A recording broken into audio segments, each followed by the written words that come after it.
బావా నేను షాపింగ్కి వెళ్ళొస్తా. ఓకే వెళ్ళు. ఏమైంది, బాధపడుతున్నారు? నాకు ఒక 3000 కావాలి, సాలరీ ఇంకా పడలేదు, ఏం చేయాలని ఆలోచిస్తున్నాను. తీసుకోండి 3000. 3000 ఉన్నాయా? ఎవరు ఇచ్చారు?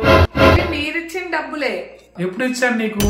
3 నెలల నుంచి మీరు డిటర్జెంట్ కి ఇచ్చిన డబ్బుల్లో నుంచి 3000 సేవ్ చేస్తాను. నేను 3 నెలల నుంచి పీజీఆర్ లిక్విడ్ డిటర్జెంట్ వాడుతున్నాను. ఇది 5 లీటర్స్ బాటిల్ కేవలం 699 కి వస్తుంది. ఈ లిక్విడ్ ని మనం front load and top load machine లో వాడొచ్చు, ఇంకా మాన్యువల్ గా కూడా బట్టలు ఉతుకోవడానికి వాడుకోవచ్చు. వీళ్ళ అడ్వాన్స్డ్ స్టెయిన్ రిమూవల్ టెక్నాలజీ ఎలాంటి మొండి మరకలనైనా పోగొడుతుంది. దీని ఫ్రాగ్రెన్స్ మనని రోజంతా ఫ్రెష్ గా ఉంచుతుంది. బట్టలు కలర్ షేడ్ అవ్వవు, ఇంకా సాఫ్ట్ గా ఉంటాయి. నవంబర్ 20 నుంచి డిసెంబర్ 20 వరకు ఈ ప్రోడక్ట్ కొన్న వారికి లక్కీ డ్రాలో క్యాష్ ప్రైజెస్ కూడా ఇస్తున్నారు. పీజేఆర్ వెబ్సైట్ లో తీసుకుంటేనే ఈ ఆఫర్ అప్లికబుల్ అవుతుంది. డీటెయిల్స్ డిస్క్రిప్షన్ లో ఇస్తాను, వెంటనే ఆర్డర్ ప్లేస్ చేసుకోండి. Bye bye.